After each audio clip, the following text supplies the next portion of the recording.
چې کله دې په زړه کې یو حاجت وي که نه چیرې دا کار زما الله تبارک وتعالی وکړلی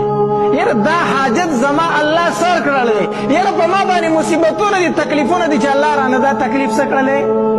لر کړلی دې دپاره درته زه ښکلې وظیفه ښیم حدیث مبارک کې راځي د دې حدیث راوي ابن عمر رضی الله تعالی عنهما دی او د بخاري شریف حدیث مبارک دی نبی علیہ الصلوۃ والسلام فرمایي وایي په تیرو امتونو کې درې کسان په سفر باندې تلو نو چې په سفر باندې تلو نو په لاره پې تیز باران راکې شو نو چې باران راکې شو دوی پناه یو غار ته واغسته غار خو پېژنئ د غرونو کې چې کوم غارونه دي که نه دوی غار ته ننوتو چې یاره دا باران ودرېږي بیا به ځو نو چې دوی غار ته ننوتل د قدرت جان دا و چې د بغې غاړې لویه تیږه لوی ګټ راخوشې شو درس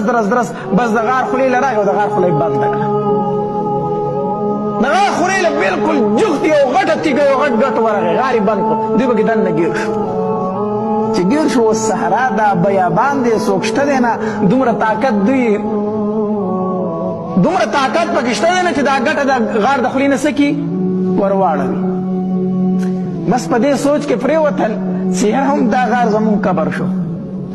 خو دلته به پراته یو په دې خوشي بیابان کې زمونږ نه څوک خبر دی چې په دې غار کې دننه څوک دی خو پراته به یو د لوی کې یو تندې نه په دې ځای کې څه شو مړه شو دا زمونږ قبر دی یو بل ته به ګوره او د لوی کې تندې نه به یو نڅا وځي بل به ورته ګوري په دې سوچ کې دي په دې فکر کې دي د یو تن پکې فکر پیدا شو وی هلکه یو خبره درته کومه ستاسو به په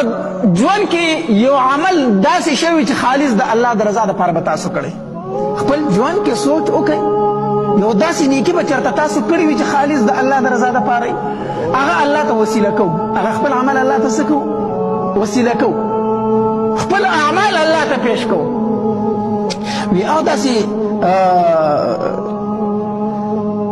زمونږ نه خو به ضرور داسې یو نیک عمل شوي نو هغه یو تن وي وی الله زه شپنکی سړی یم غریب سړی یم مور مې ده او پلار مې ده او بچي مې دي الله تا ته پته ده چې زما ګزران په ګړو او بیزو باندې دی ما به ټوله ورځ ګړې بیزې سرولې او چې ماښام به کور ته لاړم نو خپلې بیزې به مې ولوشلې نو ړومبې به زما مور او پلار هغوی به ما ته په انتظار و په هغوی به ما پی اوس کول چې کله به هغې ماړه شو نو پس د هغې نه به ما خپلو بچو له بیا څه ورکول پی ورکول او ښځې بچو ته مې وویل چې راشئ اوس تاسو وخورئ ای الله تا ته ته فی عالم او تا ته پته ده یو ځل ما ګډې بیزې په سارا کې سرولې نو بس په ورشو پسې روان وم په پاڼو پسې روان وم ډېر لرې لاړم څاروي مې ډېر لرې بوسته ګډې بیزې مې ډېر لرې بوستې الله چې واپس کېدم کور ته راتلم نو شپه شوې وه ناوختې ته کور ته راورسېدم نو چې کور ته راورسېدم مور او پلار مې راته انتظار کړی و چې زمونږ بچی به اوس راشي مونږ له به پی راکړي خو زه رانلم الله هغې وده شوي وو چې کور ته راشي مور او پلار مې څه شوي وو وده شوي وو وی الله ګډې بیزې مې ولوشلې او پی مې راوړل او د مور او پلار سر ته ودرېده ما وی اوس اوده شوي دي نو که راویښوم هم مناسب نه ده ټوله ورځ ستړي شي اوس وله خوب ورغلی اوده شوي دي الله دا مې مناسب نه ګڼله چې مور او پلار مې څه کړمه راپاڅومه راویښې کړم او دلته مې بچي راته وږي وو هغوی راته په دې خپو کې لغړېدل او ژړلي چې مونږ وږي یو مونږ له ډوډۍ راکړه مونږ له پی راکړه الله دا مې مناسب نه ګڼله چې مور او پلار مې ورستي کړم او بچي مې مخکې کړم دا راته هم مناسب نه ښکارېده